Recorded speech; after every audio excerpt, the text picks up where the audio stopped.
ایک بے حد اہم نقطہ ہے کہ جو دشمن تھے وہ پھر رنگ بدل گئے، پھر کوفہ والے اور یزید بھی رنگ بدل گئے اور ان کے پچھتاوے کا آغاز ہوا. اس پہ آپ کچھ محترمہ نادیہ صاحبہ.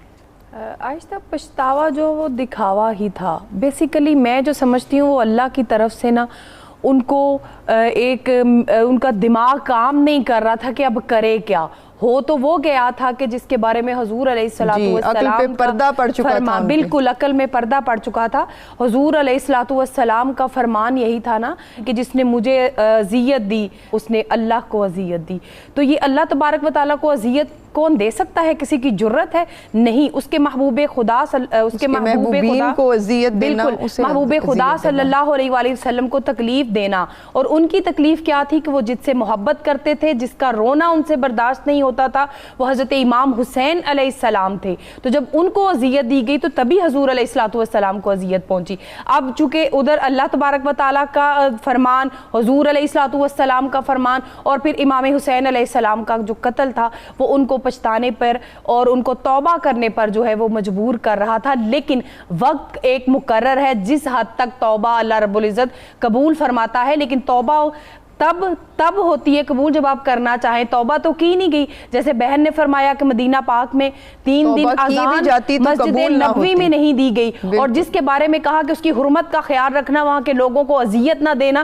جس خوبصورت شہر مدینہ کے بارے میں احکامات ہیں کے لیے حلال قرار دیا، بالکل 3 دن کے لیے حلال کر دیا. تو اس کے لیے کہنا پچھتاوا تو یہ ہرگز نہیں. وہ بالکل چند گنے چنے لوگ تھے کہ جنہوں نے اللہ کی بارگاہ میں توبہ کی تھی، لیکن ان کو یہ گارنٹی نہیں تھی کہ ان کو وہ دکھاوا کرتے تھے پچھتاوے کا دکھاوا کرتے بھی تھے. اور ان میں کچھ لوگ ایسے تھے جو حضرت ابو اصفہان آپ لکھتے ہیں کہ میں کعبہ کا طواف کر رہا تھا تو ایک شخص جو ہے وہاں پر موجود رو رہا تھا اور کہہ رہا تھا کہ مولا میری مغفرت فرما دے، مولا میری مغفرت فرما دے، میں یہ جانتا ہوں کہ تو میری توبہ قبول نہیں کرے گا. آپ بڑے حیران ہوئے اور آپ نے اس سے پوچھا.